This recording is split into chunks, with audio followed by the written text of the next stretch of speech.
김삿갓은 조선 후기 풍자 방랑 시인입니다.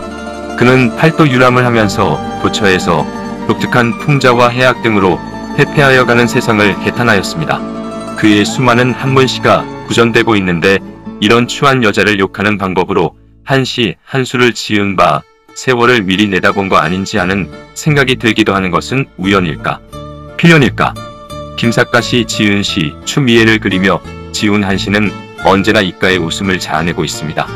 김삿갓의 추미애 연가를 소개하여 드립니다. 추미애가 정신병 1호구나. 아무래도 미친년 1호구나. 개발소발 개쌍년 1호구나. 애비애미 죽일년 1세.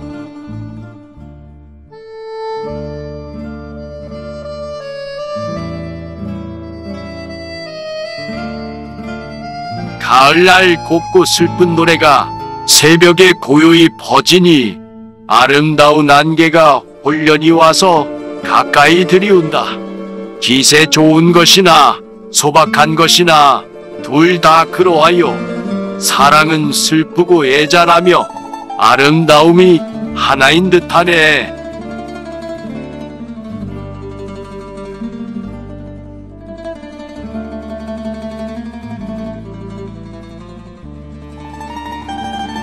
추미애가 정신병이네.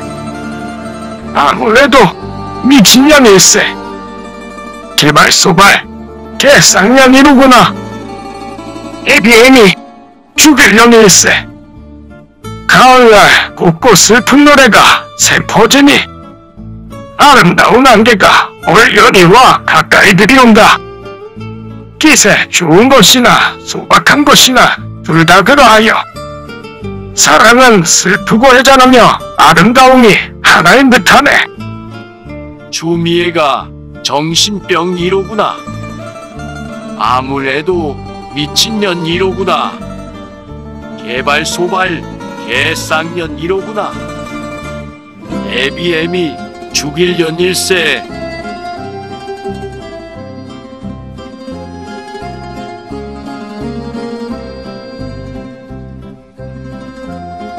가을날 곱고 슬픈 노래가 새벽에 고요히 퍼지니 아름다운 안개가 홀연히 와서 가까이 들이운다.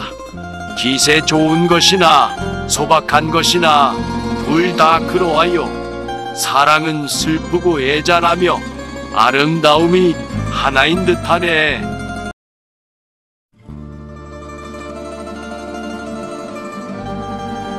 속칭 김삿갓으로 널리 알려져 있는 김병현은 삿갓 입자를 써서 김립이라고도 한다.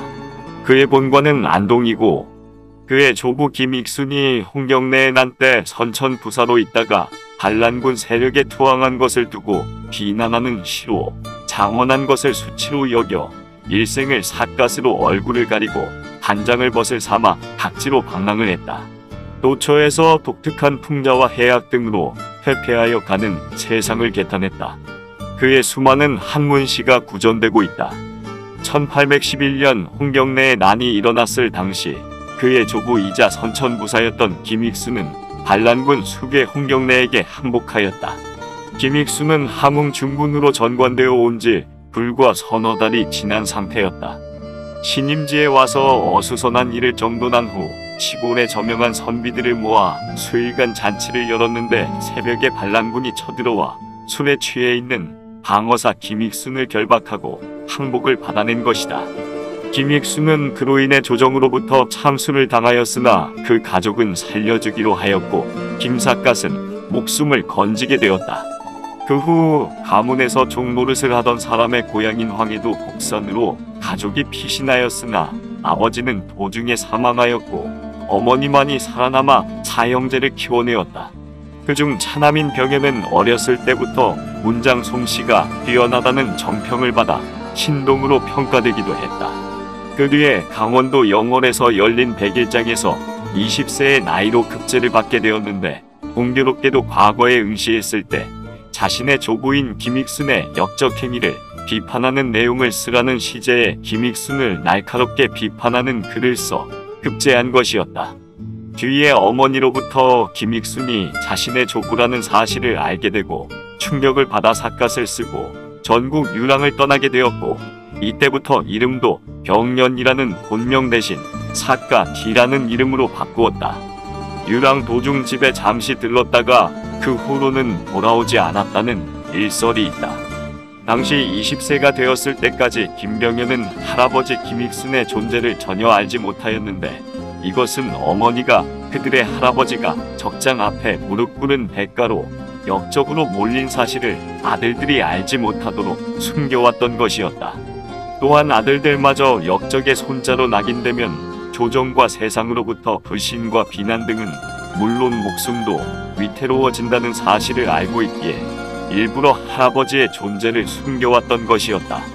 때문에 병현은 자신의 할아버지 익순이 사망했던 것으로 알고 있었으며, 결국 영월 100일장 때 나온 시제에서 김익순에 대한 내용이 나오자 그가 자신의 가족과 아무 관계가 없는 것으로 인식하여 그를 싸잡아 비판하는 답글을 쓰게 된 것이었다.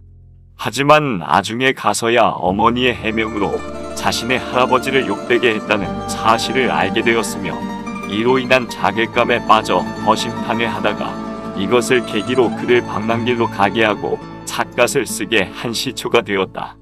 그가 본격적으로 전국 방랑길을 떠난 것은 20세 때 어머니가 할아버지 김익순의 존재를 해명한 후부터였으며, 방랑 중이던 29세 때는 가련이라는 기녀와 동거하였던 것으로 추정된다. 그는 방랑길을 떠나기 전에 갓을 파는 집으로 가서 크기가 큼지막한 삿갓을 주문하고 집에서 긴 지팡이와 동국여지 승남 등 지도책 등을 소지하고 떠났다는 일설이 있다. 그에게는 충청남도 홍성군에 외가가 있는 것으로 전해지고 있는데, 그는 어머니와 처에게는 홍성의 외가에 다녀오겠다고 하면서 자신은 사실상 정반대 북쪽의 금강산으로 첫 방랑을 떠난 후 한때 잠시 집을 들렀던 것을 제외하곤 사실상 가족들과 일절 연락을 끊은 채 영원한 이별을 하게 되었다. 그는 20세에 방랑을 시작한 후로 가족과 연락을 일절 취하지 않았으나, 한때 그의 아들 김익균을 만나 3차례 정도 귀가를 권유받기도 했지만 모두 거절하고 방랑을 계속했다.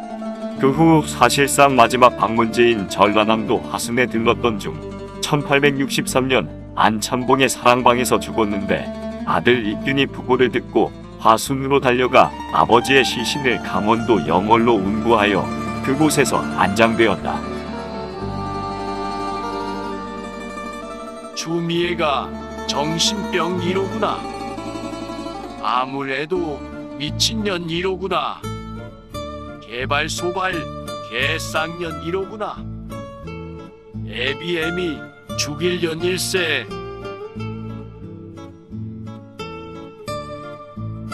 주위애가 정신병이네. 아무래도 미친년 1세. 개발소발 개쌍년 1호구나. 애비애미 죽일년 1세. 김삿갓의 추미애 미친년 연가를 시청하여 주신 구독자분들께 감사드립니다. 정말 추미애는 정신병, 미친년, 개쌍년의 죽일년입니다. 김삿갓은 200년 전에 추미애란 년을 어떻게 알고 이런 한시를 지었는지 궁금하네요. 감사합니다. 여러분의 구독과 좋아요는 저의 영상 제작에 큰 힘이 됩니다. 구독과 좋아요를 꾹꾹 눌러주세요.